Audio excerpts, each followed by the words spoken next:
Chapter 47. I Return to the West. I have given many yoga lessons in India and America, but I must confess that as a Hindu I am unusually happy to be conducting a class for English students. My London class members laughed appreciatively. No political turmoil ever disturbed our yoga peace. India was now a hallowed memory. It is September 1936. I am in England to fulfill a promise, given 16 months earlier to lecture again in London. England, too, is receptive to the timeless yoga message. Reporters and newsreel cameramen swarmed over my quarters at Grosvenor House. The British National Council of the World Fellowship of Faith organized a meeting on September 29th at Whitefields Congregational Church, where I addressed the audience on the weighty subject of how faith and fellowship may save civilization. The 8 o'clock lectures at Caxton Hall attracted such crowds that on 2 nights the overflow waited in the Windsor House auditorium for my second talk at 9:30. Yoga classes following the weeks grew so large that Mr. Wright was obliged to arrange a transfer to another hall. The English tenacity has admirable expression in a spiritual relationship. The London yoga students loyally organized themselves, after my departure, into a self-realization fellowship center, holding their meditation meetings weekly throughout the bitter war years. Unforgettable weeks in England, days of sightseeing in London, then over the beautiful countryside, Mr. Wright and I summoned the trustee Ford to visit the birthplace and tombs of the great poets and heroes of British history.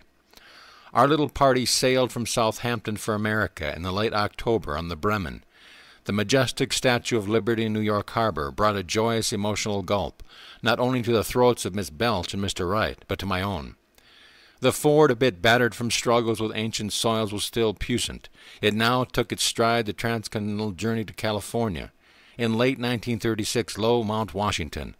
The year-end holidays are celebrated annually at the Los Angeles Center, with an 8-hour group meditation on December 24th, the spiritual Christmas, followed the next day by a banquet, social Christmas. The festivities this year were augmented by the presence of dear friends and students from distant cities, who had arrived to welcome home the 3 world travelers. The Christmas Day feast included delicacies brought 15,000 miles for this glad occasion. Gucci mushrooms from Kashmir, canned rasagula and mango pulp, popper biscuits, and an oil of the Indian Kiora flour which flavored our ice cream. The evening found us grouped around a huge sparkling Christmas tree, the nearby fireplace crackling with logs of aromatic cypress. Gifty time, presents from the earth's far corners, Palestine, Egypt, India, England, France, Italy. How laboriously had Mr. Wright counted the trunks at each foreign junction, that no pilfering hand reached the treasure intended for loved ones in America. Plaques of the sacred olive tree from the Holy Land, delicate laces and embroideries from Belgium and Holland, Persian carpets, finely woven Kashmiri shawls, everlasting fragrant sandalwood trays from Mysore, Shiva's bullseye stones from Central Province, old Indian coins of dynasties long fled, bejeweled vases and cups, miniatures, tapestries, temple incense and perfumes, Swadeshi cotton prints, lacquer work, Mysore ivory carvings, Persian slippers with their inquisitive long toe, quaint old illuminated manuscripts, velvets, brocades, Gandhi caps, potteries, tiles, brasswork, prey rugs of 3 continents. One by one I distributed the gaily wrapped packages from the immense pile under the tree. Sister Gayanamata, a hand of long box to a saintly American lady of sweet visage and deep realization, who during my absence had been in charge of Mount Washington. From your paper tissue she lifted a sari of gold Benares silk. Thank you, sir, it brings the pageant of India before my eyes. Mr. Dickinson, the next parcel contained a gift which I had brought in a Calcutta bazaar. Mr. Dickinson will like this. I had thought at the time. A dearly beloved disciple, Mr. Dickinson had been present at every Christmas festivity since the 1925 founding of Mount Washington. At this 11th annual celebration he was standing before me, untying the ribbons of this square little package. The silver cup, struggling with emotion, he stared at the present, a tall drinking cup. He seated himself some distance away, apparently in a daze. I smiled at him, affectionately, before resuming my role as Santa Claus. The ejaculatory evening closed with a prayer to the giver of all gifts, then a group singing of Christmas carols. Mr. Dickinson and I were chatting together some time later. Sir, he said, please let me thank you now for the silver cup.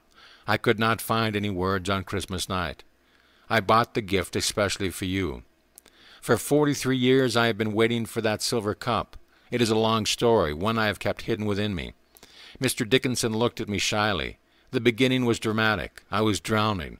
My older brother had playfully pushed me into a 15-foot pool in a small town in Nebraska. I was only 5 years old then. As I was about to sink for the second time under the water, a dazzling multicolored light appeared, filling all the space. In the midst was the figure of a man with tranquil eyes and reassuring smile. My body was sinking for the third time when one of my brother's companions bent a tall, slender willow tree in such a low dip that I could grasp it with my desperate fingers. The boys lifted me to the bank and successfully gave me first aid treatment. 12 years later, a youth of 17, I visited Chicago with my mother. It was 1893. The World Great Parliament of Religions was in session. Mother and I were walking down the main street when I saw the mighty flash of light. A few passes away, strolling leisurely along, was the same man I had seen years before in a vision. He approached a large auditorium and vanished within the door. "Mother," I cried, "that was the man who appeared at the time I was drowning." She and I hastened into the building. The man was seated on the lecture platform. We soon learned that he was Swami Vivekananda of India. After he had given a soul-stirring talk, I went forward to meet him. He smiled on me graciously, as though we were old friends. I was so young that I did not know how to give expression to my feeling, but in my heart I was hoping that he would offer to be my teacher. He read my thought. "No, my son, I am not your guru." Vivekananda gazed with his beautiful, piercing eyes deep into my own. "Your teacher will come later. He will give you a silver cup." After a little pause, he added, smiling, "He will pour out to you more blessing than you are now able to hold." I left Chicago in a few days, Mr. Dickinson went on, and never saw the great Vivekananda again. But every word he had uttered was indelibly written on my inmost consciousness. Years passed. No teacher appeared. One night in 1925 I prayed deeply that the Lord would send me my guru. A few hours later I was awakened from sleep by soft strains of melody. A band of celestial beings, carrying flutes and other instruments, came before my view. After filling the air with glorious music, the angels slowly vanished. The next evening I attended for the first time one of your lectures here in Los Angeles, and knew then that my prayer had been granted. We smiled at each other in silence. "For 11 years now I have been your Kriya Yoga disciple," Mr. Dickinson continued. "Sometimes I wondered about the silver cup. I had almost persuaded myself that Vivekananda's words were only metaphorical. But on Christmas night, as you handed me the square box by the tree, I saw for the third time in my life the same dazzling flash of light. In another minute I was gazing on my guru's gift, which Vivekananda had foreseen for me 43 years earlier, a silver cup." End of chapter.